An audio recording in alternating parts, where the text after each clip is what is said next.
بسم الله الرحمن الرحيم. اهلا بيكم في حلقه جديده. النهارده هتكلم كده على المشاكل اللي موجوده حاليا بين الملاك والمستاجرين في العقود اللي موجوده في القانون المصري. طبعا احنا عارفين ان القانون القديم خلاص احنا 164 من سنه 2025 قانون ساري ما حصلش فيه اي حاجه، وكل الكلام اللي بيتقال على السوشيال ميديا من اي اخبار بتقول عكس الواقع ده كله كلام ناس عايزه تطلع الترند على حساب الموضوع، عشان هو يعتبر من اكتر المواضيع الشائكه حاليا في الدولة ماشية في القانون مطبق عادي جدا من ساعة ما طلع، ما حصلش أي حاجة. الناس اللي طلعت تقول إن في أكتر من 60 عضو في مجلس النواب وقعوا على تعديل، ما حصلش. الكلام ده مش مظبوط على فكرة، مفيش أي حد من مجلس النواب قدم، هي بتبقى حاجات فردية بيتكلموا عنها، لكن مجلس النواب ما فتحش الملف تاني، والقانون زي ما هو ساري. والطعون اللي متقدمة والحاجات اللي متقدمة في المحاكم دي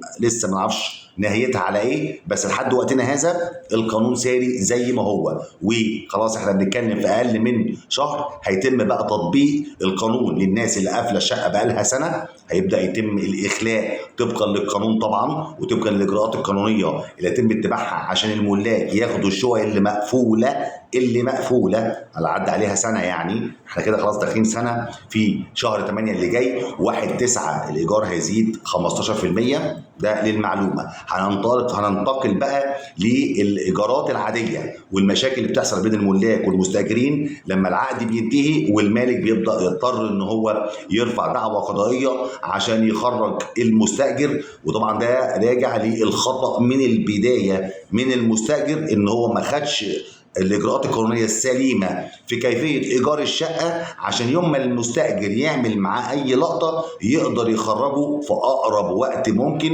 دون اللجوء للقضاء. وهي ايه؟ ان اولا حضرتك لازم تكتب العقد الايجار عند محامي. مفيش حاجه اسمها اجيب عقد من المكتبه الاخضر ابو 15 جنيه واكتب شويه كلام كده وامضي يا عمنا ومبروك عليك الشقه، تعالى خرج لي بقى، ارفع بقى انذار بقى بان انا مش هجدد، طب انا مش خارج، طب انا مش دافع، طب انا مش عامل. طبعا لو حبيت تخرجه بالقوه هتخش في مشكله. طب اعمل ايه؟ هتضطر ترفع دعوه في المحكمه عشان تقدر تخرجه. انت هتكسبها وكده كده هتكسبها، بس هتصرف قد ايه وهتقعد قد ايه؟ هي دي المشكله. على حسب بقى انت ونصيبك مع الدايره ومع المحكمه والاجراءات اللي هتمشي فيها والمصاريف اللي هتصرفها قد ايه عشان تقدر تخرج ايه المستاجر. طب ده كله انا اتجنبه ازاي كمالك؟ من البدايه انا باجر شقه ثمنها دلوقتي احنا بنتكلم في ملايين. اقل شقه في مصر العاديه في منطقه عاديه مليون جنيه. انت واخد شقه عاديه في منطقه عاديه، مش حاجه محترمه واو. يعني الواو ده بنتكلم بدايه من 5 بقى، الحاجه الكويسه الحته المعقوله بنتكلم في 4-5 مليون وانت طالع. فانت بتأجر شقه بارقام، بتأجر شقه يعني اللي هيقعد فيها ممكن يمرمطها لك. طيب انا كمالك اضمن املاكي؟ ما ده فلوس، دي فلوس اضمنها ازاي واريح دماغي ازاي من الاول عشان يوم ما المستاجر يلعب معايا اي لعبه ايا كان جنسيته اعمل معاه ايه بكل سهوله؟ محامي يا فندم بتتعامل معاه تبع دايرتك او منطقتك او محافظتك، اعمل عقد ايجار محترم، اظبط. هو طبعا اكيد المحامي فاهم هيظبط لك البنود التمامي اللي تامنك، ثم الاتجاه لمكتب الشهر العقاري وتعمل حاجه اسمها تسجيل العقد بالصيغه التنفيذيه. هتدفع رسوم هتدفع رسوم، بس دي هتريحك بعد كده. يعني ايه هتريحك بعد كده؟ يعني مش تخش بقى في محكمه وقضيه وهتصرف اضعاف مضاعفه للرسوم اللي انت هتدفعها في الشهر العقاري عشان تزيل العقد بالصيغه التنفيذيه. طب القصه دي بتفيد في ايه يا استاذ حاتم؟ بتفيد حضرتك ان يوم ما المستاجر ينتهي العقد بتاعه طبقا للماده او طبقا للبند اللي انت حاطه والتاريخ، وحب يعمل معاك اي حاجه بالعقد ده من غير ما تلجا لقضيه ودعوه واي حوار وجع قلب في المحكمه، هتروح تنفذ عليه على طول حاله الطرد بناء على التسجيل بالصيغه التنفيذيه. كم واحد بقى من الملاك عامل الموضوع ده في مصر؟ يتعدوا على الصوابع. ليه؟